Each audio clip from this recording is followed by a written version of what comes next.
नमस्कार दोस्तों, हम पढ़ रहे थे मारवाड़ का इतिहास। मारवाड़ के इतिहास में हमने पढ़ा राव सूजा, और राव सूजा के बाद में हम पढ़ने वाले हैं राव गंगा। राव सूजा के बारे में हमने पढ़ा कि 1515 में उनकी मृत्यु हो जाती है और उनका इकलौता पुत्र जो था बादा, वो युद्ध में वीरगति को प्राप्त हो जाते हैं सोजत की लड़ाई में। और उसके बाद उनका पोता जो है राव सूजा का, राव गंगा है, वो शासक बनते हैं मेवाड़ के। तो अब पढ़ते हैं राव गंगा। राव गंगा 1515 से 1530। तो इससे एक महत्वपूर्ण डेट आती है राजस्थान इतिहास और इंडिया इतिहास की 1527। वो डेट क्या है? 1527, मार्च 1527। हुआ क्या था? मार्च 1527 को एक युद्ध हुआ था, खानवा का युद्ध। खानवा का युद्ध। इस युद्ध में राणा सांगा की ये युद्ध हुआ था राणा सांगा और बाबर के मध्य। लेकिन राव गंगा का क्या योगदान था इस युद्ध में? इस युद्ध में राणा सांगा की सहायता के लिए राव गंगा ने 4000 सैनिकों की एक टुकड़ी भेजी थी, और उस टुकड़ी का नेतृत्व है इसके पुत्र ने किया था, जिसका नाम था मालदेव। तो पहली बात तो यह है कि खानवा के युद्ध में, ये भरतपुर में पड़ता है, खानवा के युद्ध में राणा सांगा की सहायता मारवाड़ के किस शासक ने की? राव गंगा ने सहायता की। और सेना का नेतृत्व किसने किया था? उसके पुत्र मालदेव ने सेना का नेतृत्व किया। उसके बाद में एक युद्ध हुआ इसके शासनकाल में, जिसे कहा जाता है सेवकी गांव का युद्ध, 1529 ईस्वी में। यह युद्ध किस किस के बीच हुआ? राव गंगा और राव गंगा का एक चाचा था, इसका राव सेखा। इस राव सेखा ने नागौर का जो शासक था दौलत खां और राव सेखा ने, दोनों ने संयुक्त सेना बनाकर किस पे? गंगा पे क्या कर दिया था? आक्रमण कर दिया था। दोनों की संयुक्त सेना से राव गंगा का युद्ध हुआ। इस युद्ध में राव सेखा तो वीरगति को प्राप्त हो जाते हैं, राव गंगा अपने चाचा की क्या कर देते हैं? हत्या कर देते हैं। और दौलत खां है वो कहाँ भाग जाता है? युद्ध भूमि छोड़कर नागौर आ जाता है। अब इस युद्ध के पश्चात 1530 में हो जाती है राव गंगा की मृत्यु किस प्रकार होती है? जो जोधपुर का मेहरानगढ़ दुर्ग था, उसमें राव गंगा एक बार अफीम के नशे में था। तभी उसका पुत्र मालदेव आया और उसने क्या किया? राव गंगा को धक्का मार दिया, जिससे उसकी मृत्यु हो गई। अब बाकी इतिहासकार तो सभी ये कहते हैं कि मालदेव ने धक्का मारा था राव गंगा को, जबकि एक इतिहासकार है रेऊ कहते हैं कि जो राव गंगा है उसका अफीम के नशे में पाँव फिसलने से मृत्यु हुई थी, जबकि मालदेव ने उससे धक्का नहीं मारा। लेकिन बाकी इतिहासकारों की तरफ जाए हम तो यही निकल के आता है कि मालदेव ने धक्का मारा था। इसलिए मालदेव को कहते हैं मारवाड़ का पितरहंता पुत्र, क्योंकि इसने क्या की थी? अपने पिता की हत्या की थी। और कब? 1530 में। अब इसके पश्चात 1530-31 दो डेट आती है, तो 1531 में क्या बन जाता है? मालदेव शासक बन जाता है। अब हम पढ़ने वाले हैं मालदेव के बारे में, जो बहुत ही मारवाड़ के इतिहास में बहुत ही इंपॉर्टेंट शासक है मालदेव।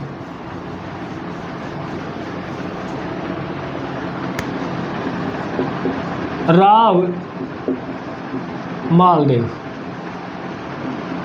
1531 से 1562 ईस्वी तक। अब मालदेव के समय जो थोड़ा सा इसका इंट्रोडक्शन देख लेते हैं मोटा मोटा। पहला इंट्रोडक्शन कि ये 20 वर्ष की आयु में शासक बना था। 19वां शासक था मारवाड़ का। माता का परिचय, पिता तो कौन था? राव गंगा ही था। माता का परिचय देवड़ा चौहान, जिनका शासन कहा था सिरोही में। देवड़ा चौहान जगमाल की पुत्री थी इनकी माता।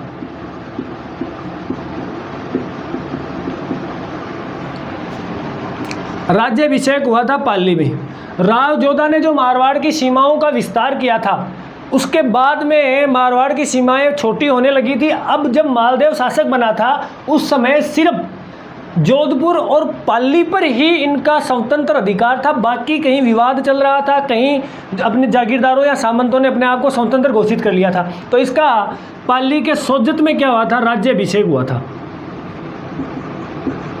और खानवा के युद्ध में 16 वर्ष की आयु में खानवा के युद्ध में क्या किया था, मारवाड़ी सेना का नेतृत्व किया था। ये हमने पहले राव गंगा के समय पढ़ लिया।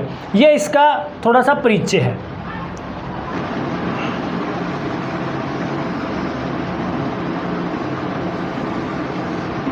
तो जब मालदेव शासक बनता है, उस समय राजस्थान की क्या स्थिति थी, एक बार ये देखते हैं। जोधपुर में तो कौन है, मालदेव है। पहले मेवाड़ की बात कर लेते हैं। मेवाड़ का उस समय शासक कौन है। खानवा के युद्ध में 1527 में राणा सांगा के पश्चात रतन सिंह शासन बनते हैं, जो एक अयोग्य शासक होते हैं। उसके बाद में विक्रमादित्य को बनाया जाता है 31 में।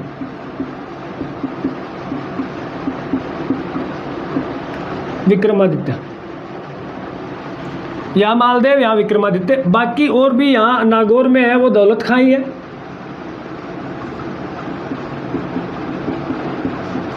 मारवाड़ का मतलब जोधपुर, मेवाड़ का मतलब अभी उदयपुर की स्थापना नहीं हुई है, इसलिए चित्तौड़ इनकी क्या है, राजधानी है। तो यहाँ चित्तौड़ का शासक है ये दौलत खां।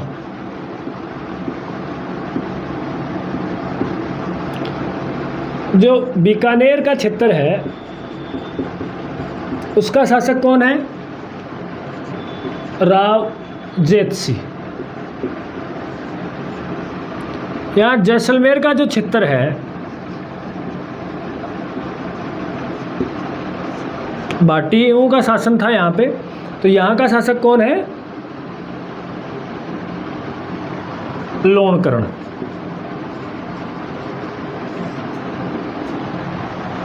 इसके अलावा यहाँ मेड़ता का शासक कौन है, विरमदेव। यहाँ एक और है बाड़मेर, और बाड़मेर का शासक कौन है, डूंगर जी। ये इसके आसपास के क्षेत्र है।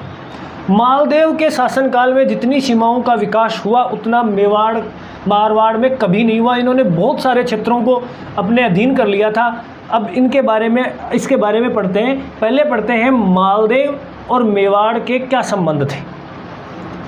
विक्रमादित्य यहाँ का शासन है। 1535 ईस्वी में चित्तौड़ पर आक्रमण कर देता है कौन, गुजरात का शासक बहादुर शाह। बहादुर शाह के आक्रमण करने पर विक्रमादित्य चित्तौड़ छोड़ देते हैं, वहाँ से कुंभलगढ़ चले जाते हैं। पीछे से युद्ध होता है, युद्ध के अंदर कर्मावती है वो जौहर कर लेती है, और यहाँ हो जाता है दूसरा शाखा।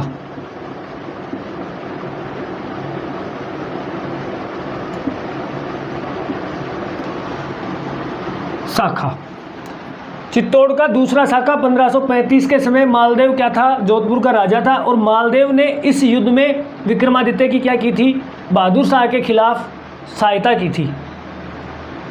शाखा जो है उसके बारे में अगर नए बच्चों को नहीं पता है तो मैं बता देता हूँ। जब भी कोई राजा दूसरे राजा के ऊपर आक्रमण करता था, और यहाँ जो पुरुष हैं वो केसरिया बांधकर अगर वीरगति को प्राप्त हो जाते थे, केसरिया बांधकर युद्ध करते और युद्ध में अगर वीरगति को प्राप्त हो जाते हैं, पीछे से बची हुई जो स्त्रियां होती थी वो अपने आप के अपने अस्तित्व की रक्षा करने के लिए अगर अग्निकुंड या जल में कूदकर अपनी अगर जान दे देती, अपने प्राण दे देती, तो वो क्या कहलाता, जौहर। और जब ये दोनों घटनाएं साथ मिलती हैं उसको क्या कहते हैं, कि शाखा कहते हैं। तो ये आगे अगर आएगा अपने को उसमें पढ़ेंगे हम। चित्तौड़ में 3 शाखे हुए थे, ये दूसरा शाखा हो गया। तो अच्छे संबंध है, विक्रमादित्य के समय इसने क्या किया, इसकी सहायता की है। बहादुर शाह वहाँ से लौट जाता है, और कुछ ही गुजरात की यहाँ से आक्रमण के समय जब बहादुर शाह वापिस जा रहा होता है तो कच्छ की खाड़ी में नाव पलटने से बहादुर शाह की क्या हो जाती है, मृत्यु हो जाती है। और बहादुर शाह की मृत्यु के पश्चात विक्रमादित्य दोबारा अपना चित्तौड़ का जो किला है वो दोबारा प्राप्त कर लेता है। ये मेवाड़ के इतिहास में पूरा पढ़ने वाले। आगे क्या होता है, 1536 में बनवीर ने क्या किया, दासी पुत्र जो बनवीर था उसने विक्रमादित्य की हत्या कर दी और खुद शासक बन गया। और इसने विक्रमादित्य के पुत्र उदय सिंह की भी हत्या करनी चाहिए, लेकिन पन्नाधाय ने अपने पुत्र चंदन का बलिदान देकर उसे कहाँ ले आई, कुंभलगढ़ ले आई। अब उदय सिंह कुंभलगढ़ में और शासक कौन है, बनवीर है। अब जैसे ही बनवीर की हत्या होती है करता है तो उदय सिंह जब योग्य हो जाता है शासक बनने के लिए, तो 1540 के अंदर 1540 ईस्वी में उदय सिंह वो बनवीर पर आक्रमण करता है। उसमें भी मालदेव क्या करता है, उदय सिंह की क्या करता है, सहायता करता है। अपना चित्तौड़ का जो दुर्ग है उसे राज है उसको दोबारा प्राप्त करने के लिए बनवीर के खिलाफ जब 1540 में आक्रमण करता है बनवीर पर कौन, उदय सिंह, तब भी मालदेव उसकी क्या करता है, सहायता करता है। इस सहायता से जब उसका राज्य वापस प्राप्त हो जाता है बनवीर की हत्या के बाद, तो उदय सिंह ने सहायता के बदले में मालदेव को एक हाथी गिफ्ट किया था और उस हाथी का नाम था बसंत राय हाथी। तो ये अब तक इनके बीच में अच्छे संबंध हैं। अब राजा बन चुका है यहाँ पर उदय सिंह। तो मेवाड़ में मालदेव के समय राजा कौन कौन था ये हमने पढ़ा। तो अभी तक इनके संबंध में जो भी इसके संबंध है वो बहुत ही अच्छे चल रहे हैं, कोई दिक्कत नहीं है, ये बराबर इनकी सहायता कर रहा है। और अब राजा बन गया है मेवाड़ का राजा कौन है, उदय सिंह, 1540 में। अब होता क्या है, इनके देखो मनमुटाव कैसे होता है। उदय सिंह का एक जागीरदार था, जागीरदार का नाम क्या था, चेत्तर सिंह। किसी बात को लेकर चेत्तर सिंह और उदय सिंह में मनमुटाव हो गया तो चेत्तर सिंह कहाँ आ गया, मालदेव के पास, कहाँ, मारवाड़ आ गया। मारवाड़ आते ही चेत्तर सिंह को मालदेव ने क्या दी, एक जागीर दे दी, किसकी, खेरवा गांव की जागीर, और वहाँ ये रहने लगा। इससे प्रसन्न होकर चेत्तर सिंह के 2 पुत्रियां थीं, उनमें से बड़ी पुत्री जो थी स्वरूप दे, उसका विवाह किसके साथ कर दिया, मालदेव के साथ कर दिया। अब तक स्थिति सही है, कोई दिक्कत नहीं है। अब कुछ समय पश्चात मालदेव जाता है चेत्तर सिंह के घर, कहाँ, खेरवा गांव। अब खेरवा गांव जब मालदेव जाता है तो मालदेव जाते ही उसकी छोटी जो पुत्री थी उसको देखता है, और वो अब मालदेव की वह कह रहे ना एक ही बात पुराण की कहावत सुनेड़ी कि साड़ी आदि घरवाली। अब वो पूरी घरवाली बनावा के चक्कर में वो साड़ीन देखी बा ज़्यादा सुंदरी। चेत्तर सिंह ने बोले यह की बात है भाई, है स्वरूप दे जो दही को बड़ो है वो तो मंदे मिले, रसगुल्लो घर राख मिले, और रसगुल्लो भी मेरे सागे कर दे। चेत्तर सिंह ने आगो गुस्सो और वो कर दियो मना कि बोलो ना, रसगुल्लो तो तनगुंदा एक दे दी भाई बहुत है। चेत्तर सिंह कह रहे हो तुरंत की तुरंत विवाह तय कर दियो, उदय सिंह आपकी छोटी पुत्री। इतिहास में नाम नहीं मिलता इसका, अगर किसी को पता हो तो कमेंट में भेज सकता है। चेत्तर सिंह क्या कर दियो, विवाह तय कर दियो कि कैसा गया, उदय सिंह कैसा गया। ये बात तो मालदेव ना आगो गुस्सो और मालदेव क्या कर दियो, कुंभलगढ़ पर आक्रमण कर दियो। तो उदय सिंह के साथ इसके जो संबंध थे वो क्या हो गए, खराब हो गए। किसके कारण, एक लड़की के कारण। तो राजा महाराजाओं के संबंध ऐसे ही बिगड़ते थे, बड़ा का संबंध बिगड़ गया लड़की के कारण। तो अब ये एक, इसके अलावा एक कहानी और जोड़ी जाती है, ये सबसे मान्यता प्राप्त है। इसके अलावा एक कहानी और जोड़ी जाती है, वो भी बता देते हैं। दूसरी कहानी क्या जोड़ी जाती है, दूसरी कहानी ये जोड़ी जाती है कि उदय सिंह और अजमेर का जो मुस्लिम सूबेदार था हाजी खां पठान, हाजी खां पठान और उदय सिंह के बीच में 1557 में एक युद्ध हुआ था जिसे कहा जाता है हरवाड़ा का युद्ध। इस हरवाड़ा के युद्ध में, ये युद्ध हुआ क्यों था, एक वेश्या थी या रकाशा जिसको बोलते हैं, वो थी रंगराल वेश्या। इस वेश्या को लेकर अजमेर के जो सूबेदार था उसके बीच और उदय सिंह के बीच एक युद्ध हुआ। कौन सा, हरवाड़ा का युद्ध। कहते हैं कि उस हरवाड़ा के युद्ध में मालदेव ने हाजी खां पठान की सहायता की थी, इसलिए उदय सिंह और मालदेव के बीच में संबंध खराब हो गए। तो ये दूसरी घटना थी। अब जैसलमेर के साथ इसके कैसे रिश्ते हैं ये पढ़ते हैं। जैसलमेर के लिए। जैसलमेर के लूणकरण सर के जो है उसकी एक पुत्री थी, लूणकरण, इसके एक पुत्री थी जिसका नाम था उमादे। उसका विवाह हुआ था किसके साथ? मालदेव के साथ। मालदेव के साथ विवाह होता था। पुराना टाइम में क्या होता कि जब भी राजा का सागे कोई रानी को विवाह होता तो भी क्या सागे दासी आया करती दहेज में। तो ये उमादे का सागे भी बहुत सारी दासी आई ही। पहली रात ही उमादे बाप का कक्ष में बैठी और मालदेव को इंतजार कर रही। मालदेव को ताज़ा ताज़ा ब्याह उड़ो तो यो आपका दोस्ता का सागा महफिल करवा लाग रहे हो, शराब को सेवन करवा लाग रहे हो। अब दासी आई मामू एक बारमली नाम की दासी। बारमली एक पहली भी आई है, वह मारवाड़ में को मेवाड़ में आई जिसकी रणमल की हत्या करवाई। अब बारमली दूसरी है, ठीक है। तो ये बारमली है या सुंदरी, उमादेव भी ज़्यादा सुंदरी। तो ये बारमली ने भेजी उमादे मालदेव ने बल्ला बागले। अब मालदेव शराब का नशा मोह वो देखी आ तो अपनी पत्नी है और वो बारमली नहीं रोक ली भी जी कक्ष में बैठे हो भी मई। काफ़ी देर बाद बारमली नहीं आई तो उमादे खुद भी नहीं बुलावा गई मालदेव ने। अब मालदेव ने बारमली देख के उमादे वापिस आ गई और यूँ नाराज़ होगी मालदेव। लुगाई ने कभी नाराज़ नहीं करनी और यह चली गई अजमेर। मालदेव सॉरी सारी बोली पर मानी को नहीं। Text message, WhatsApp message, call काल से कर लिया पर उमादे नहीं मानी। सिमी बदल दी आपकी है, बोली तेरा हूँ तो बात करूँ ही होना चाहे क्यों भी हो जाए, अब मरनो पड़े चाहे मन है। कैसे उसने ये सब मुझसे छुप कर बदला, चेहरा बदला, रास्ता बदला, बाद में घर बदला। मैं कहता फिरता था लोगों से मेरा नाम बदल देना अगर वो शख्स अगर बदला। मैंने पूछा क्या मेरे खातिर खुद को बदलोगे, मैंने पूछा क्या मेरे खातिर खुद को बदलोगे। फिर उसने एक रोज़ नज़रें बदली और अपना नंबर बदला। तो उमादे ने भी क्या कर लिया है, अपने नंबर बदल लिया ही और मालदेव बात कौन करे। और अजमेर में रही रूठ के आएड़ी इलिए उमादे ने क्या कहे गए हो, रूठी रानी कहे गए हो इतिहास में, ठीक है। और इसकी मृत्यु के पश्चात जो अजमेर में रहने के कारण जो अजमेर का तारागढ़ दुर्ग है उसमें रही थी है।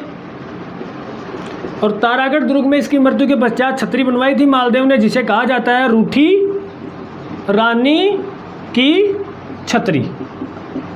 क्या कहा जाता है? रूठी रानी की छतरी। अब मालदेव ज़्यादा कॉल काल नहीं उठायो, जरा मालदेव एक आदमी ने भेजो इन बलावा के लिए।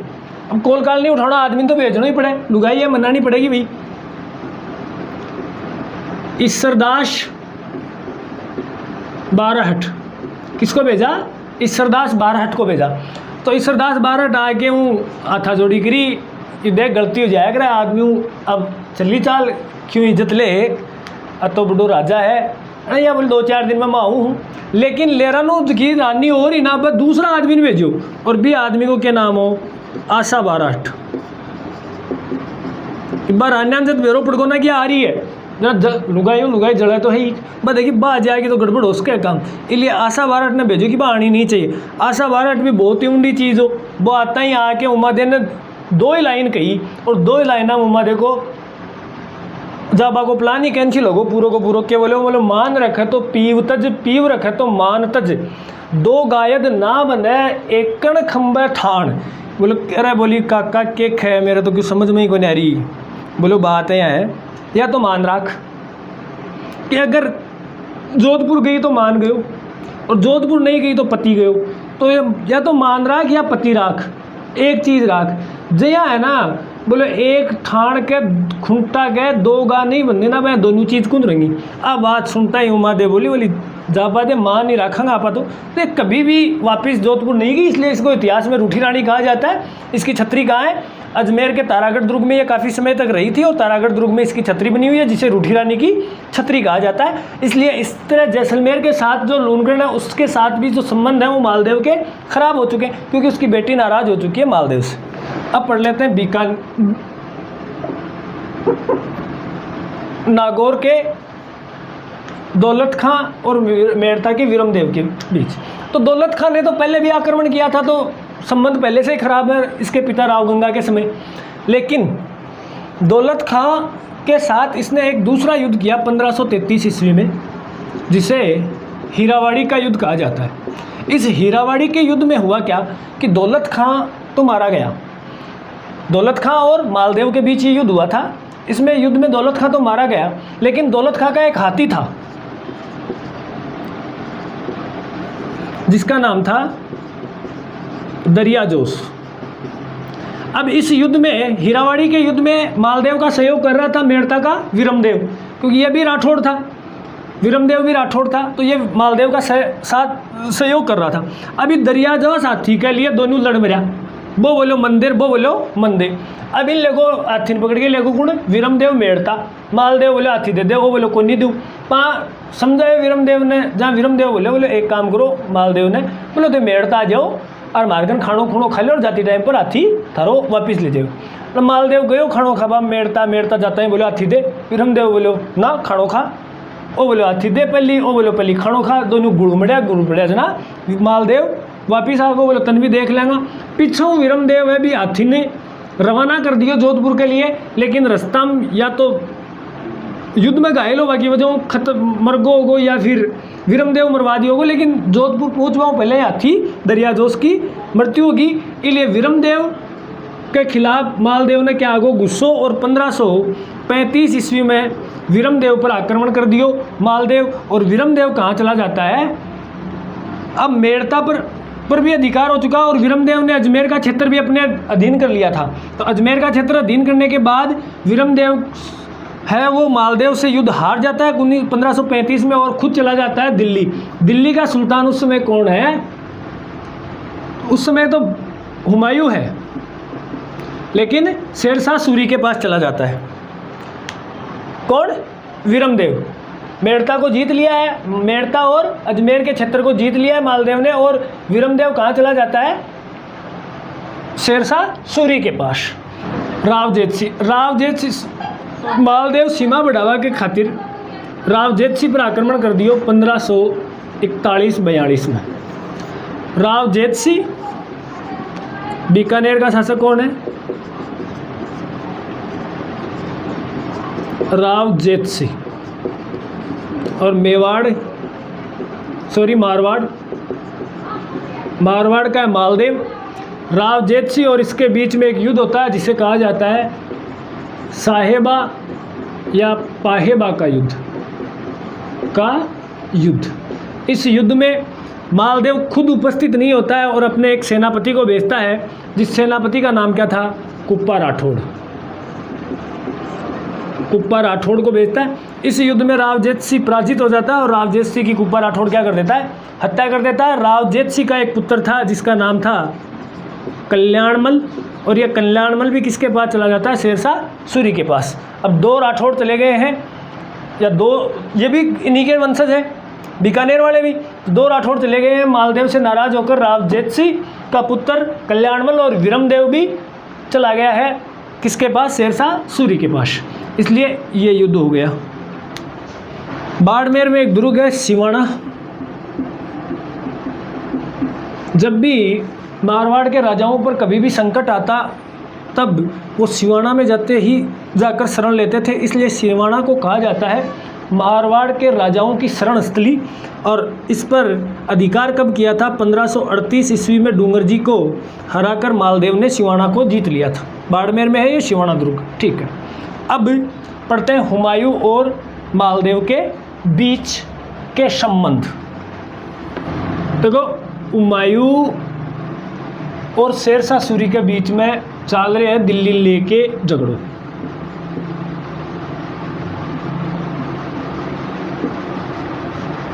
ठीक है, अड़े मालदेव है, काफ़ी सीमाएं बढ़ा चुका है मारवाड़ की, दोनों लड़ रहे हैं। जी टाइम पे मालदेव पत्थर भेजो हुमायूं कि अगर शेरशाह सूरी के खिलाफ मेरे को कोई सहायता चाहिए तो मैंने बता दियो, मैं सहायता दे दूंगा। हुमायूं है वो मालदेव की ये पत्थर पर कोई गौर कुन करियो और शेरशाह सूरी के साथ उड़दियो और चौसा का युद्ध 1539 और बिलग्राम का युद्ध। इन 2 युद्धों में शेरशाह सूरी ने हुमायूं को हराकर दिल्ली का तख्त अपने पास ले लिया। हुमायूं मालदेव के पास अब भी नहीं आया। हुमायूं चला गया पाकिस्तान, कि पाकिस्तान से जाकर हमें कहीं से भी अगर सहायता मिलेगी तो उधर से हम शेरशाह सूरी पर क्या करेंगे, आक्रमण करेंगे और अपना राज्य लेंगे। लेकिन हुमायूं 2 साल बाद में मारवाड़ आयु और मारवाड़ में आके खड़े शरण लेनी जोगी तीर्थ में। ये क्वेश्चन पूछा जाता है। भटक तो रियो हुमायूं, भटक तो रियो पाकिस्तान की तरफ, कोई मदद कौन करी। जना याद आएगी मालदेव आपा ना पत्थर लिखे हो कि मैं तेरी सहायता करूँगा। जना बाद में मालदेव को नायु, मालदेव इन खड़े ठहराए जोगी तीर्थ में। और इनके बाद में कुछ इतिहासकार या कहें कि मालदेव है वो भी बंदी बनाना चाहो, जबकि रियल में यह बात है कि मालदेव है वो शेरशाह सूरी के सामने को न्याणो चाहो। सहायता तो हुमायूं की करना चाहो लेकिन शेरशाह सूरी के सामने को न्याणो चाहो, इसलिए मालदेव भी की छुपके सहायता करना चाहो। भी के बाद में हुमायूं भी लाग गई कि यार नंबर तो दे दिया, बात करे को नया पत्थर तो भेज दियो सहायता करवा को, और अब सहायता कर रहे जरा हुमायूं भी बढ़ाऊँ निकल को वापस। ये हुमायूं और मालदेव के बीच में संबंध है। शेरशाह सूरी के साथ में क्या संबंध है? अब दिल्ली का सुल्तान कौन है? शेरशाह सूरी। कब? 1540 से 1545 तक। सूरी वंश का संस्थापक है शेरशाह सूरी। इसने शेर की हत्या की थी तलवार के एक वार से, इसलिए इसका नाम शेरशाह सूरी रखा गया। सूरी वंश का संस्थापक, और इसी के साथ ही खत्म भी हो जाता है सूरी वंश 1540 से 1545 तक। मालदेव भी काफ़ी बड़ा राजा है। शेरशाह सूरी भी दिल्ली और आगरा के क्षेत्र को विजय कर चुका है और दिल्ली का सुल्तान बन चुका है। दोनों के बीच एक युद्ध होने वाला है। कब? 1544 ईस्वी में। कौन से महीने में? 5 जनवरी। युद्ध का कारण क्या था? अपने अपने राज्यों की सीमा बढ़ाना, युद्ध का यही कारण था। और युद्ध का नाम क्या था? गिरी सुमेल या जेतारण का युद्ध शुरू हुआ कठे हो पाली। ये जेतारण का कस्बा पाली में पड़ता है, तो पाली में हुआ था ये युद्ध। जेतारण कस्बे में ये युद्ध हुआ था। गिरी नामक स्थान पे शेरशाह सूरी की जो सेना थी उसका टेंट था। सुमेल नामक स्थान पे मालदेव की जो सेना है उसका टेंट था। सेनापति जो है मालदेव का जो सेनापति था वो थे जेता व कुप्पा। इसके पास 2 राठौड़ सरदार हैं। कौन कौन? विरमदेव और कल्याणमल। इसके अलावा इसका एक सेनापति भी है जलाल खां। इसके सेनापति का नाम है जलाल खां। ठीक है। युद्ध होने वाला था। पहली रात ही शेरशाह सूरी ने एक ऐसा प्लान बनाया जिससे मालदेव समझ ही नहीं पाया। शेरशाह सूरी ने चुपके से जेता और कुप्पा जो है राठौड़ हैं, इनका जो कैंप है उसके अंदर 20,000 रुपये रखवा दिए छुपके से, और मालदेव तक ये सूचना पहुंचा दी कि जेता और कुप्पा बिक चुके हैं। मालदेव जाके टेंट ने चेक करो, 20,000 की रकम मिली। मालदेव देखो जेता और कुप्पा ही अगर बिका तो आप युद्ध क्या लड़ागा। मालदेव वापस कहाँ जाता है? चित्तौड़ जोधपुर आ जाता है और अपने जो किला है मेहरानगढ़ है उसकी सुरक्षा व्यवस्था में लग जाता है। सुबह उठ के देखो जेता और कुप्पा 90 रुपये की राजादी तो ही बने। जेता और कुप्पा ने इतनी बहादुरी के साथ युद्ध किया कि शेरशाह सूरी जैसे सेनापति दिल्ली के शासक को भी पसीना आ गया युद्ध करने में, और जेता और कुप्पा इस युद्ध में वीरगति को प्राप्त हो गए और शेरशाह सूरी की इसमें क्या हो जाती है? विजय हो जाता है शेरशाह सूरी के विजय के पश्चात जो उसके बाद शेरशाह सूरी ने इधर कर लेते हैं।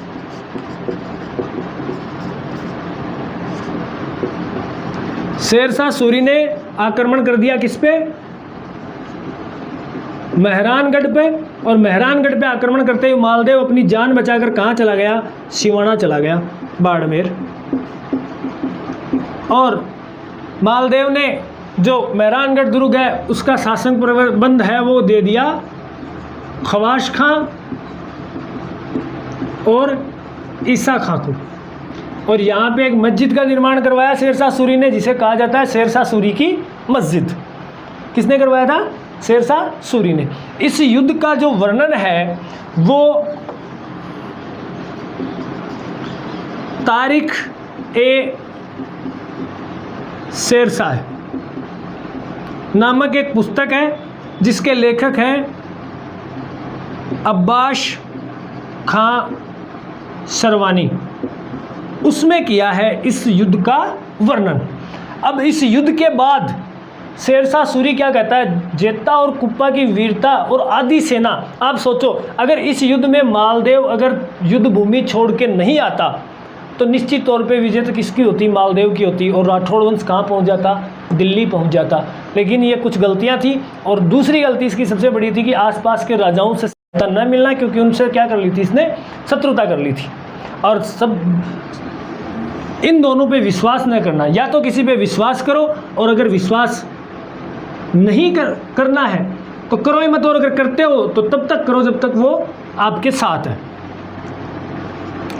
दूसरी इसकी सबसे बड़ी गलती ये थी। तो इस युद्ध के बाद शेरशाह सूरी ने कहा था, इनका कथन जो बहुत ही बार एग्जाम में पूछा जाता है, कि शेरशाह सूरी ने कहा था कि आज मैं मुट्ठी भर बाजरे के लिए, मालदेव का जो शासन है उसको प्राप्त करने के लिए मुट्ठी भर बाजरे के लिए हिंदुस्तान की बादशाहता खो देता। और जेता और कुप्पा की वीरता को देखकर शेरशाह सूरी ने क्या कहा था, शेरशाह सूरी ने कहा था कि जेता और कुप्पा जैसे योद्धा अगर मेरी सेना में होते तो मैं विश्व विजेता होता। यह था ग्रीष्ममेल का युद्ध जिसका वर्णन हमने किया। मेहरानगढ़ पे किसका, अब क्या होता है, 1544 में युद्ध हुआ। 1545 के अंदर 1545 में शेरशाह सूरी की कालिंजर अभियान के दौरान एक तोप का गोला पड़ने से मृत्यु हो जाती है 45 में, और मृत्यु होने के पश्चात मालदेव है वो सिवाना से दोबारा आक्रमण करता है मेहरानगढ़ पर, जो क्या था, ईसा खां और ख्वाश खां के अधीन था। इन दोनों की को युद्ध में हराकर दोबारा मालदेव क्या बन जाता है, शासक बन जाता है। कहाँ का, जोधपुर का।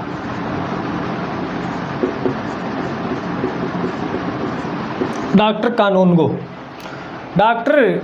कानूनगो इस युद्ध के बारे में कहते हैं कि जोधपुर के भाग्य का निर्णायक युद्ध था। जो ग्रीष्ममेल का युद्ध है वो जोधपुर के भाग्य का निर्णायक युद्ध था। इसके अलावा डॉक्टर ओझा इस युद्ध के बारे में कहते हैं कि ग्रीष्ममेल के युद्ध के पश्चात राजपूतों के वैभव और स्वतंत्रता का अध्याय क्या हो चुका था, समाप्त हो चुका था। ये दो कथन है अलग अलग इतिहासकारों के। डॉक्टर कानूनगो जोधपुर के भाग्य का निर्णायक युद्ध कहा है, और ओझा ने कहा है कि ग्रीष्ममेल के युद्ध के पश्चात राजपूतों के वैभव और स्वतंत्रता का अध्याय क्या हो चुका था, समाप्त हो चुका था। पहला उपनाम वैभव या हसमत वाला राजा, जो बहुत ही प्रसिद्ध है। मालदेव को क्या कहा जाता है, हसमत या हसमत वाला राजा या वैभव वाला राजा। इसके अलावा कुछ इतिहासकार अलग अलग अपने कथन कहते हैं, वो क्या क्या है। बदायूं जो एक है, बदायूं कहते हैं कि जो मालदेव है वो भारत का महान पुरुषार्थी राजकुमार था। भारत का महान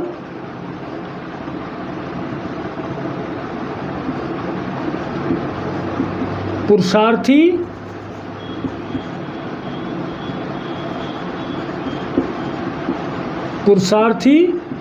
राजकुमार। इसके अलावा एक इतिहासकार है गुजरात के मुस्लिम इतिहासकार फरिश्ता क्या कहते हैं इसके बारे में कि हिंदुस्तान का सबसे शक्तिशाली राजा,